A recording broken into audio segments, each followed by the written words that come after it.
Hi, my name is DM Barr, and I write novels of sex, suspense, and satire.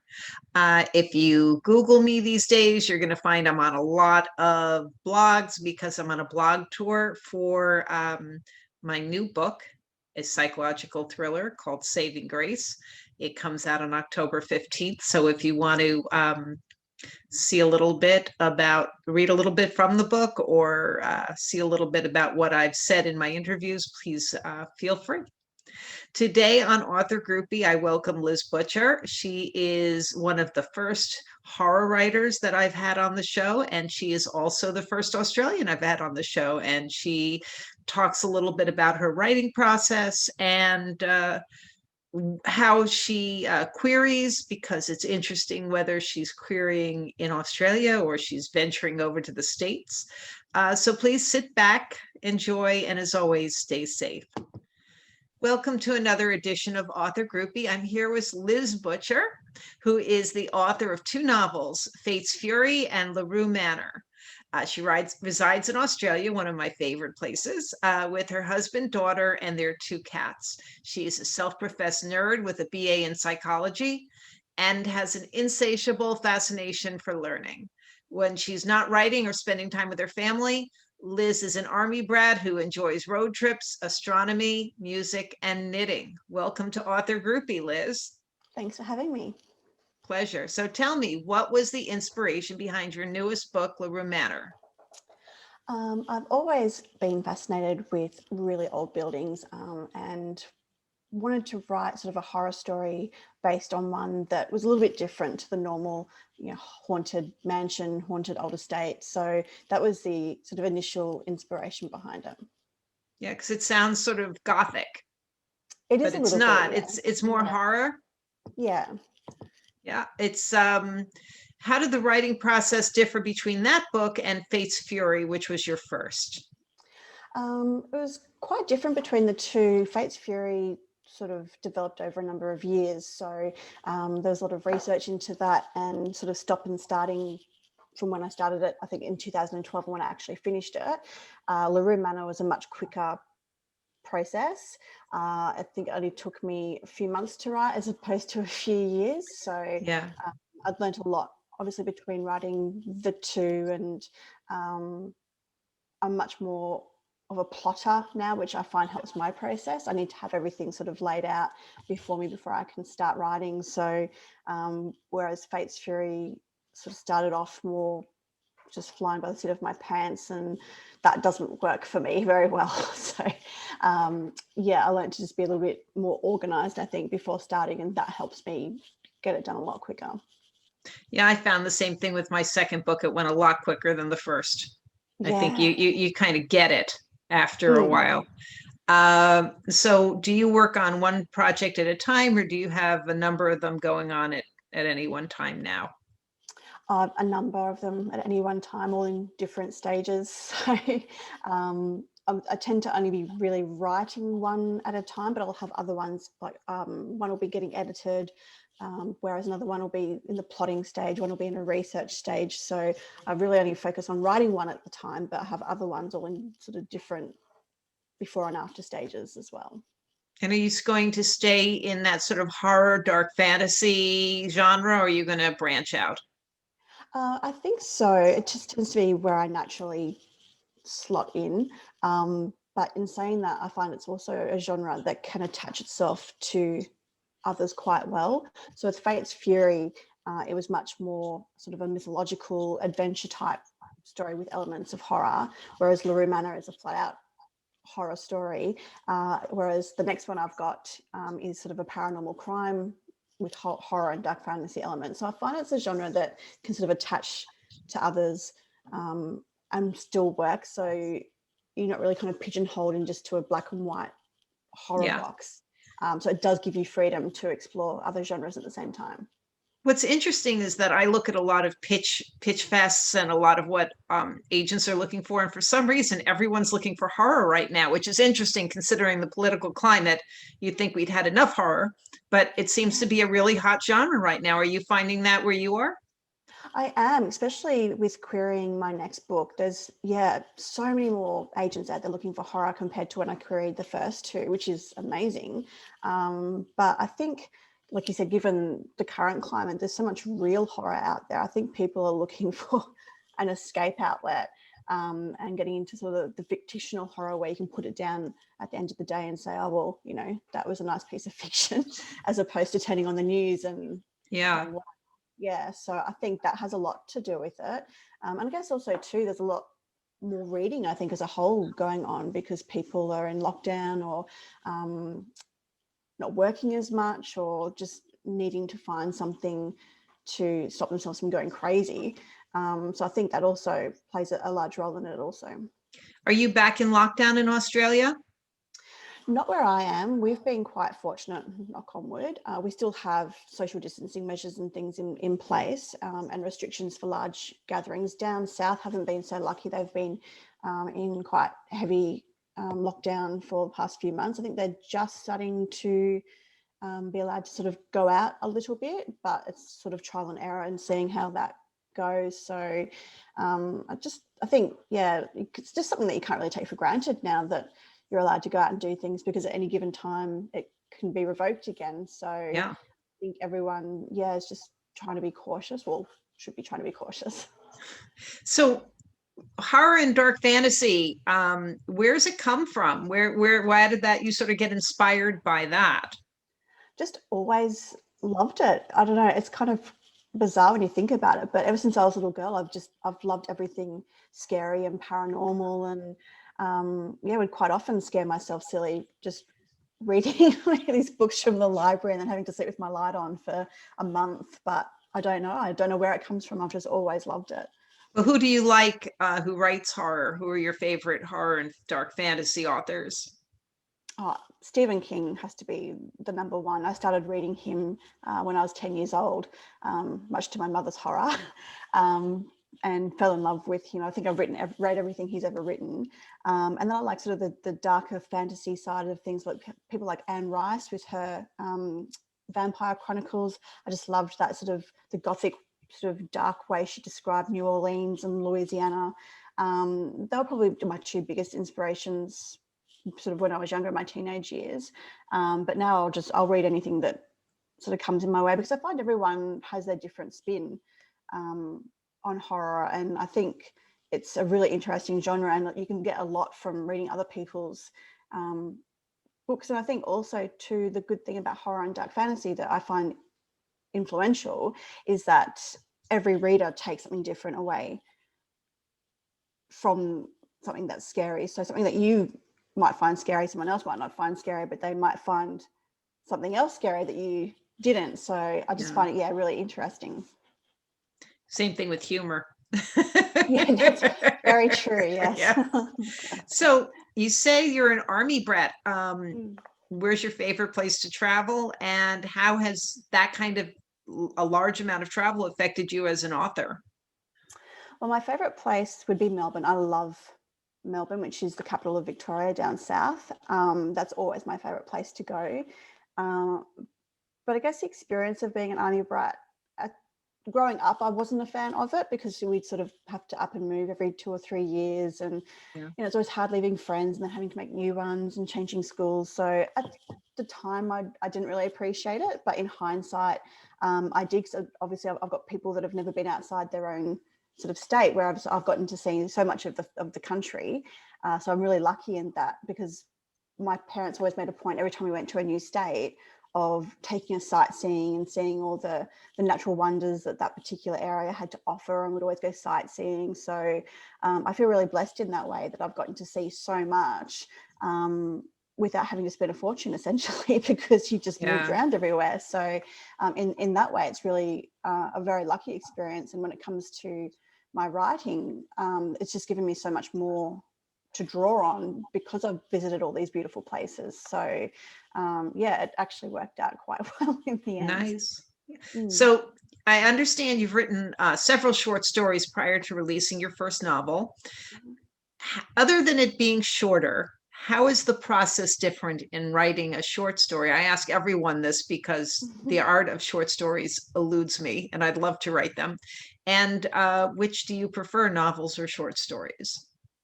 So I guess the main difference with writing short stories is you don't spend as much time, I guess, with the plotting side of things, because you don't have the time or the word count to give too much backstory or too much sort of character development or arc, depending on what the word count is that you're looking for. So I find short stories tend to be more in the moment storytelling.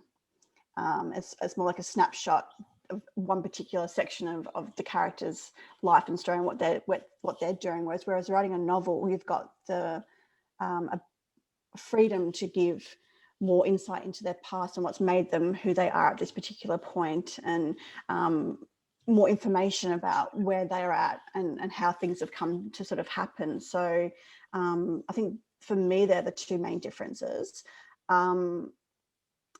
Writing short stories I found was a really good learning curve for learning to write concisively, and because you don't have time for unnecessary words. So to me, that was a really good skill to gain moving on to novels, because you weren't sort of fluffing your way through. So that's a skill I find very important. But I prefer writing novels, I think, because I do like being able to get into the backstory and really developing my characters, and I guess working out who they are and why they've come to be who they are now. So I enjoy that, and I enjoy research. So I love researching the areas that the stories take place. So yeah, for me now, I prefer novels. Excellent. So it's interesting that a lot of the horror writers that I know are self-published, and they've done it by choice. And I'm just wondering, because I saw both of your novels are self-published, but then you mentioned querying for an agent. So was it a conscious decision to self-publish first, or was it that you just didn't find the right house? And what are you looking for now in an agent? I think it's a little bit of both. I think I'd always sort of planned to self-publish, but I also wanted to go through the experience of querying, because I think that's an important thing as any writer to go through. And so I queried first off with Fate's Fury and had some manuscript requests, which was very exciting, but nothing panned out. But I still took that as a win. And I think it helps to, as a writer, to learn to be rejected. Some people get really quite upset by that. I don't. I just feel that it's just a process that you've got to go through. And I think it's also helps keep you grounded as well. Because sometimes you can get a little bit carried away with how much you love your story. So I think it's a really good process to go through with the querying and just going through the rejections and the excitements and highs you get when someone does actually want to read some of it. With LaRue Manor, I think I had 12 manuscript requests, which I was so excited about. It didn't just quite get over the line, and I think some of that had to do with the fact that horror probably wasn't as popular when I first started querying, whereas now it is.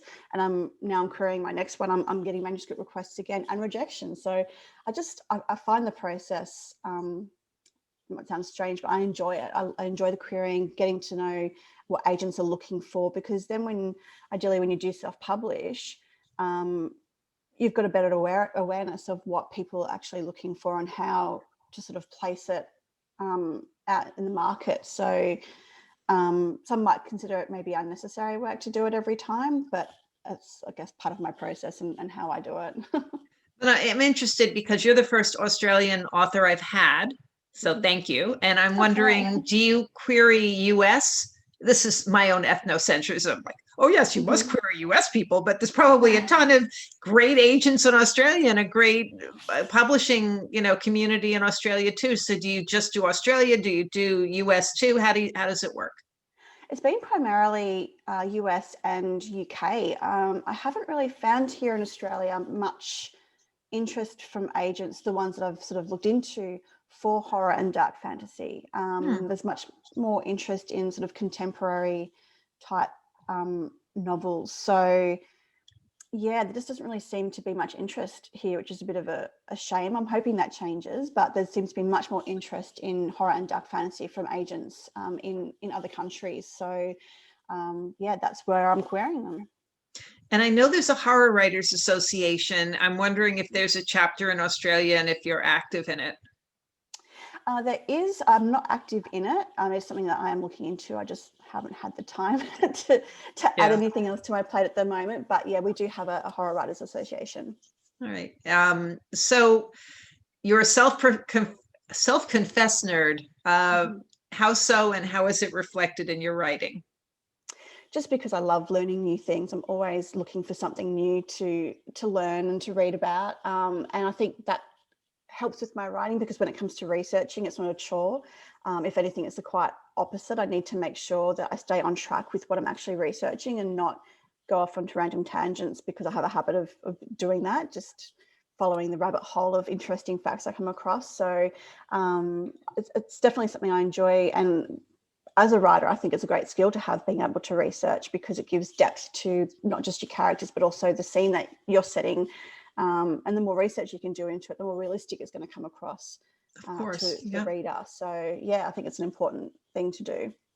And you're you're currently taking a break off your day job to focus on your writing, which is my dream.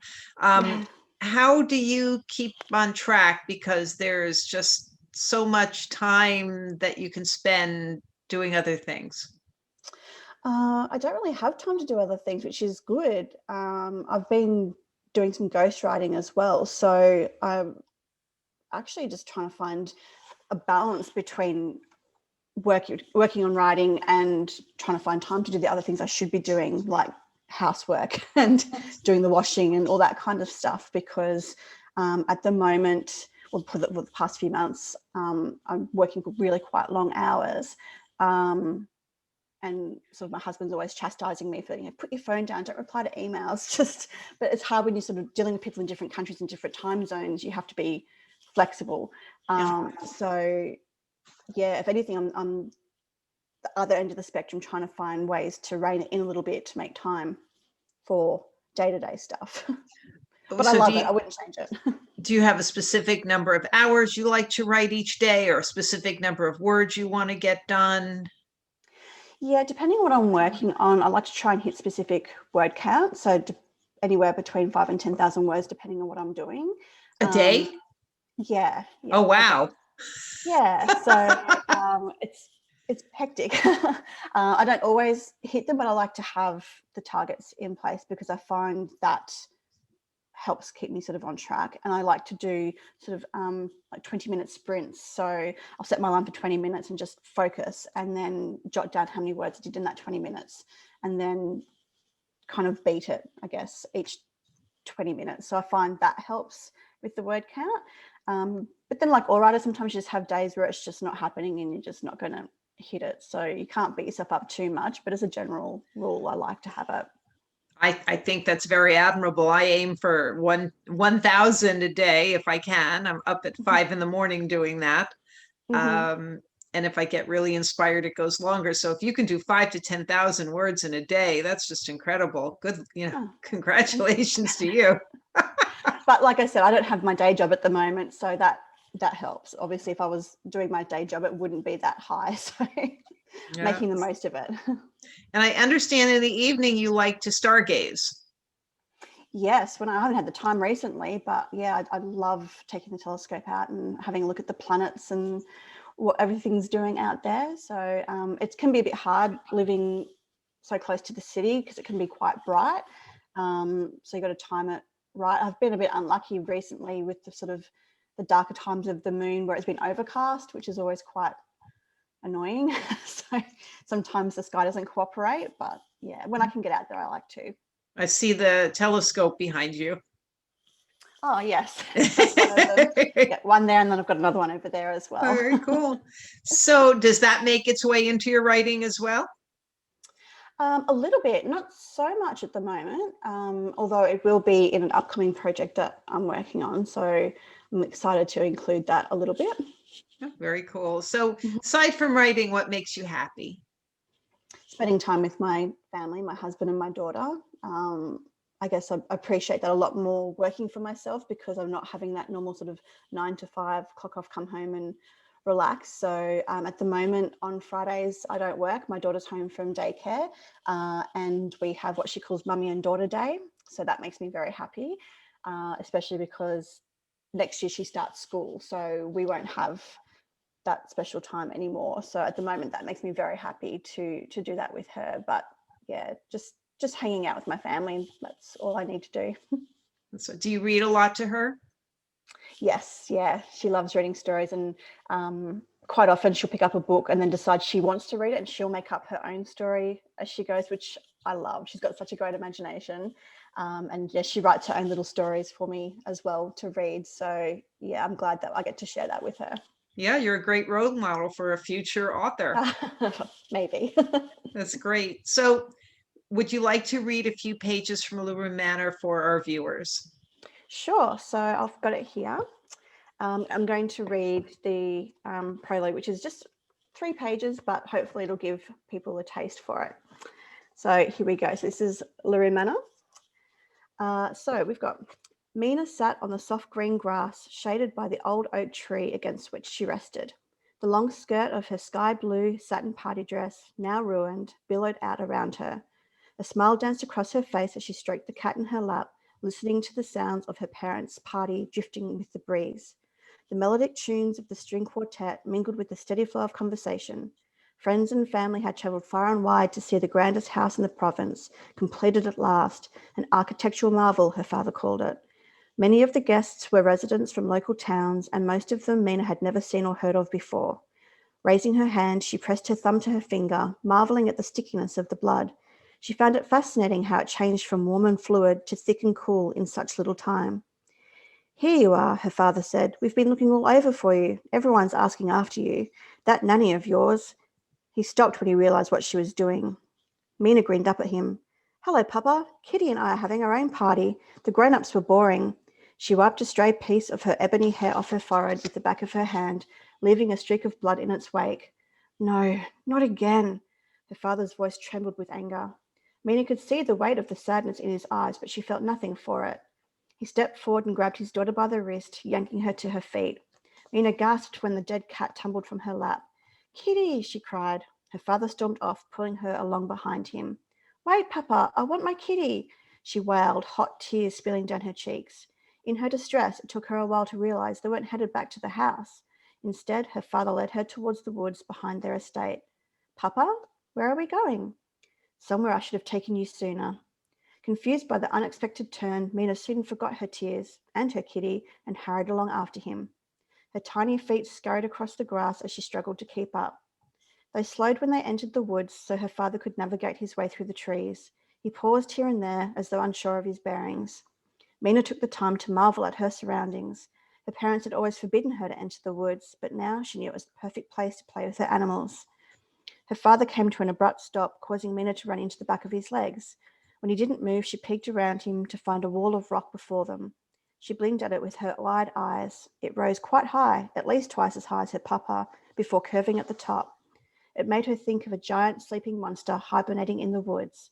Moss and plants spread out across the stone in patches of damp greenery, and a small stream trickled down the front. She wondered where the water came from. It hadn't rained in weeks. As she followed the water downwards, she noticed a narrow opening in the rocks. Papa, is it a cave? She exclaimed, looking up at him. He stared straight ahead, unmoving for so long Mina was unsure if he'd heard her. Only when she tugged on his hand did he give a small nod. I do love you, Mina. His voice trembled, and he released her hand. She ignored his sentiment and dashed toward the cave. Without hesitation, she got down on her knees and poked her head into the darkness. When her father gave no further protest, she took it as permission to explore and scurried into the cave. The darkness enveloped her. Mina wondered what kind of animal she would find inside. Then something shoved her from behind. Her hand slipped forward and she lost her balance. Before she could call out, she was falling. There we go. Oh, you did a great job of creating suspense. Oh, thank you. Yeah. Once I got over the dead kitten, which Bit of a stun, but yeah. Yeah, did you get any pushback on that from readers since they tell you never to kill an animal? I haven't, no, not yet, but no. Maybe it's different in horror.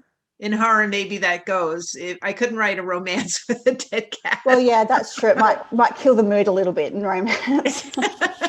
Even in mystery, they would get me, but I guess in horror, anything goes. Well, very impressive. It made me want to read the book. Oh, good. I'm glad. So I imagine that's available on Amazon. Is it anywhere else our viewers can pick it up?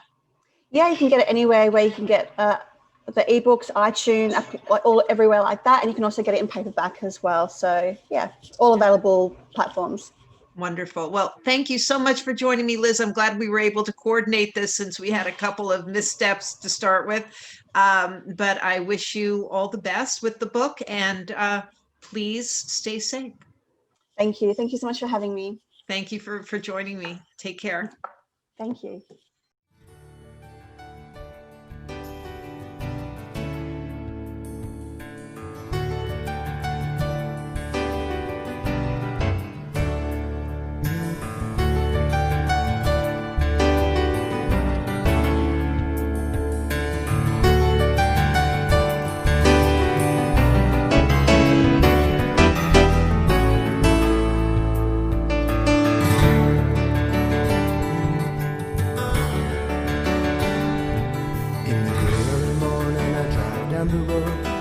Over the river to the city far from home. The toll booth takes my money.